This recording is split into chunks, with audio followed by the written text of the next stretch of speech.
મિત્રો આજે આપણે આવ્યા છીએ સુરતનું સુપ્રસિદ્ધ ધાર્મિક સ્થળ એટલે કે આનાથી સુરતની અંદર કોઈ અજાણ્યું તો નહીં હોય આ છે દુખિયાનો દરબાર। આ મિત્રો આજે સામુ દેખાય છે ને જે દુખિયાનો દરબાર છે કે જેમની આજે હું તમને વિઝિટ કરાવવાનો છું। અહીંયા રામાપીરનું સરસ મજાનું મંદિર આવેલું છે એટલે જો તમે એકવાર વિઝિટ નથી કરી હજી તો આજે હું તમને આખી પૂરી વિઝિટ કરાવવાનો છું પણ ત્યાર પછી એનું એડ્રેસ પણ આપીશ તો અહીંયા આવ્યા ન હોય ને તો ખાસ કરીને એકવાર એની વિઝિટ કરી લેજો કારણ કે શાંતિમય વાતાવરણ આજે તો ગણો તો જન્માષ્ટમી છે એટલે આજ તો ખૂબ મજા આવી રહ્યા છે ઘણું ભાવિ ભક્તો પણ અહીંયા આવેલું છે તો હાલો અત્યારે અંદર જઈએ અંદર જઈને હું દર્શન કરું અને તમને પણ દર્શન કરાવું।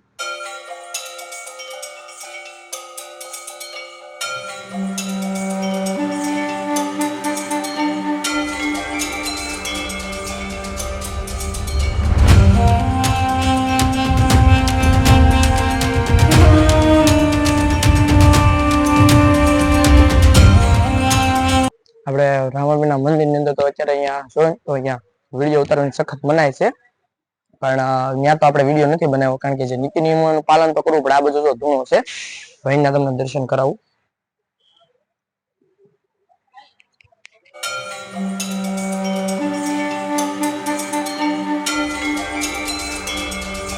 અત્યારે આપણે દર્શન કરી લીધા રામાપીરના મંદિરના। હવે આપણે અત્યારે જાવી છે આ સાઈડ જો ગૌશાળા છે સરસ મજાની। હવે આ બાજુ જાય અને હું ગણો તો સુરત ની અંદર એટલી જગ્યા આપણે ધાર્મિક સ્થળ જાય અત્યારે જો પેલું ધાર્મિક સ્થળ એવું છે કે જે અત્યારે ગૌશાળા પણ છે તો હાલો અત્યારે અંદર લઈ જાવ કારણ કે એ હશે આવા ઘણા ધાર્મિક સ્થળો પણ આપણે અહીંયા મેં વિઝિટ કરી નથી। અત્યારે આપણે આવ્યા છે કે અહીંયા જો સરસ મજાની ગૌશાળા છે। મિત્રો આપણે સુરત ની અંદર રહેતા હોઈએ અને હજી આપણે જો આપણે લગ્ન હોય ને લગ્ન ની અંદર વધારે શોભા વધારવા માટે આપણે જો શણગારેલું બળદગાડું પણ અહીંયા આપણે અહીંયા દુખિયાનો દરબાર આપણે એકલા જ નહોતા આવ્યા ઓર ભાઈ માનવ હું અમે ત્રણ આવ્યા હતા। માનવ જણાવજો હું કેવું માનવ કેવું લાગ્યું સ્થળ? બહુ ધાર્મિક સ્થળ મસ્ત લાગ્યું અમને મજા આવી ગઈ આમ શાંતિ મળી અમને ધાર્મિક સ્થળમાં આવી।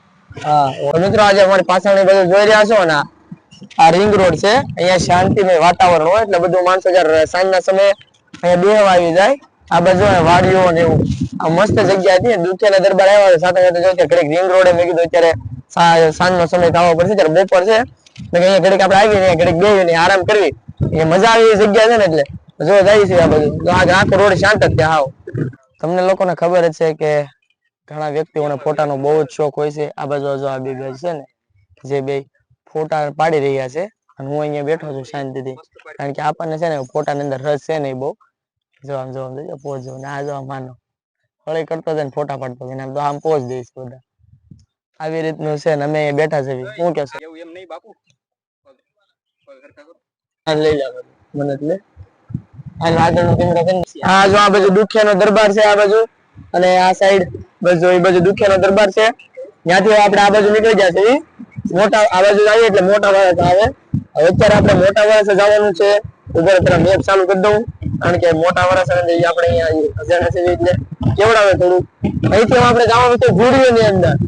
તમને લોકોને ખબર છે એકવાર ગુડીઓ અંદર ગયા છે ગુડીઓ અંદર શું કામ કરવાનું હોય। આપણે ઘરે આવી જશે બી અને હવે જો આ બાજુ માનવ અહીંયા આવીને બેસી જશે અને હું છે તારા હાથમાં બતાવી દો આમ કઈ બતાય જો આપણું કાર્ડ છે ચેકિંગ કરે છે ઈ સુરતી ક્રેઝ હવે પ્રગતિ થવાની છે આપણી। હા અને અંદરની સાઈડ જો મારા ભાઈ છે ચા બનાવે છે તમને બતાવું તો આ બાજુ ચા બનાવે છે। હા હું કેવું ભાઈ ફોટો પાડે છે જુઓ તમે અને આપણે આ બધું વિડીયો બનાવી છે કાર્ડની એક આખી થપ્પી છે આપણે કાંઈક યુઝ માટે કાર્ડ લીધા છે ખાલી રાખવા માટે નથી લીધા હું યુઝ માટે લીધા છે હું તમને જણાવીશ તમે આપણા વિડીયો જોતા રહેજો। હવે કાંઈ નહીં હાલો તમને ચા બનાવી તો ચા પી લેવી થોડીક પછી એમ દો આનંદ છે પરમાનંદ કી ઓર વાહ ભાઈ વાહ જો માનવ આપણે બધા ડાયલોગના બેઠો બેઠો દાંત કાઢે છે પણ આપણે કિસી મોડ पे रुकना नहीं है हमारा लक्ष्य अटल है। हाँ बापू ना घोड़ी नाम कान के